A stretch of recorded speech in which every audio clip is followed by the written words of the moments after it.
Hi everyone, this is a special episode of In Case You're Wondering, because we're downtown in Washington, D.C. the day before the 2023 National Cherry Blossom Festival. In this video, we hope to give you a little background about the festival, a couple of tips to plan your visit, take a look at some key sites related to the cherry trees around the Tidal Basin, and give you a quick preview of the events that will be taking place over the next 5 weeks. Today is the 17th of March, and the official dates for the festival start tomorrow, March 18th, and run through April 16th. It's actually starting quite early, because with such a warm winter in DC, peak bloom is expected to happen earlier this year. Currently, peak bloom is officially predicted to be from March 22nd to March 25th. Those are the estimated dates from the National Park Service, and represent when they expect at least 70% of the Yoshino cherry trees around this tidal basin to be open. These blooms, cherry blossoms, are also known as Sakura in Japanese. Prior to peak bloom, there are 5 stages that the flowers go through. We are currently in the 4th stage, peduncle elongation. You can always check the bloom status on cherryblossoms.watch.com, which is nice because it has the predictions from the National Park Service, Washington Post, and the NBC Storm team. Okay, so first, some quick background information. This year, Spring It On is the slogan of the festival, and in DC, it is a welcome party for the beginning of spring. The National Cherry Blossom Festival commemorates the 1912 gift of these beautiful trees from Japan, and includes international activities highlighting this international friendship. Today, there are more than 3,000 trees surrounding the tidal basin. These cherry trees live for about 50 years on average, but with care, they can live over 100 years. Second, some quick tips if you're coming into town to see this magnificent ushering in of springtime. There are over 1.5 million people that descend on this nation's capital to see the cherry blossoms. As such, to avoid the crowds, there are 2 recommendations. First, come as early as possible. The tidal basin is open 24/7, so at sunrise it will be much less crowded and you can get some amazing pictures. By the same token, crowds start filtering out late afternoon, so sunset is also a better time to visit, but morning is best. Also, try to come on a weekday, as weekends are the most crowded. Our second trip is not to drive downtown.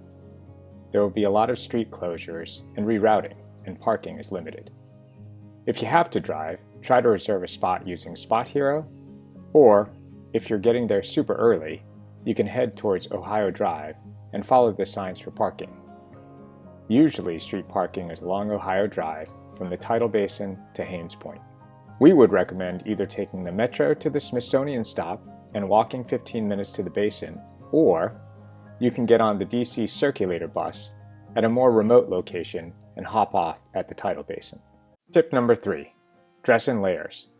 Although it will be springtime, especially if you get there early, it might be a bit chilly. So, you will want to dress in layers to stay warm in the morning, but be able to take off items as it gets warmer and you'll heat up walking around the sites. Talking about walking around, tip number 4 is to wear good, comfortable shoes, as you'll be doing a lot of walking around town.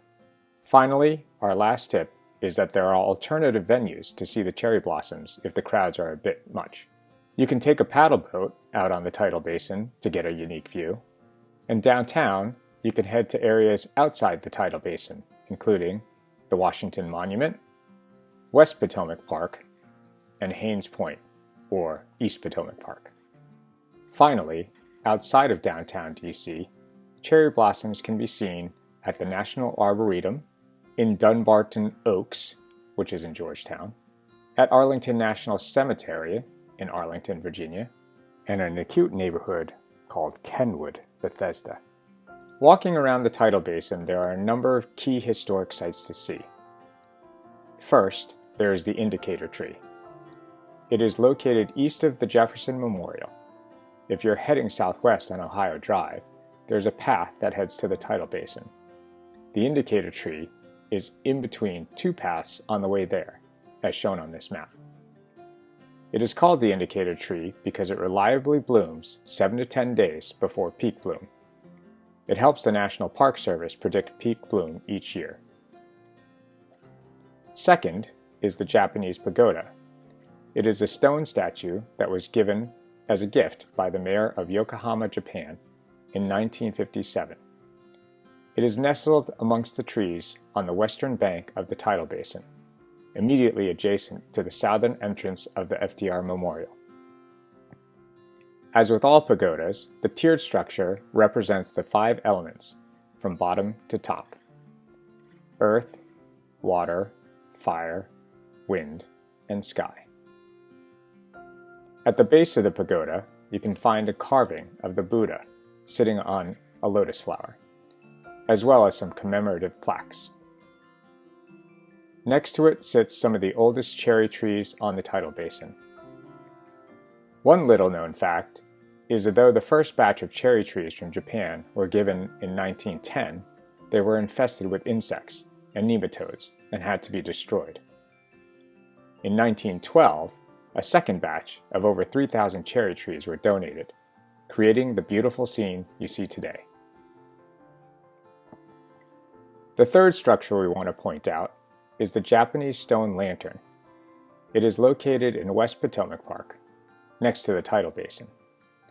The lantern was presented to the city of Washington on March 30th, 1954. It symbolizes the enduring cultural partnership that reemerged between Japan and the United States after World War II. Each year, as a part of the festival, there is a lantern ceremony where this lantern is lit. This year, it will be held on April 9th from 2:30 to 4:30 p.m. Finally, to end this video, we will highlight a few of the many activities that will be going on this year. First, throughout the festival, you'll see live performances on the ANA stage and Welcome Center at the Tidal Basin. Then, each week of the festival, there are signature events, providing a variety of experiences throughout the month.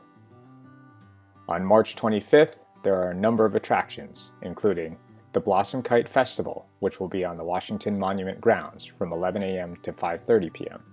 The Sakura Taiko Fest, featuring dancing performances at the Sylvan Theater from 12 to 5 p.m. And of course, the opening ceremony that starts at 5 p.m. at the historic Warner Theater.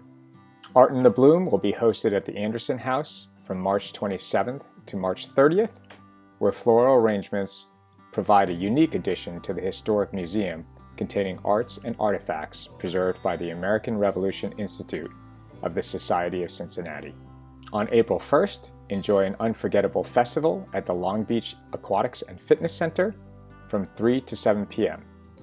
There will be a beer and wine garden, food trucks, giveaways, and all things pink. The following week, attend Pedalpalooza at the Capitol Riverfront.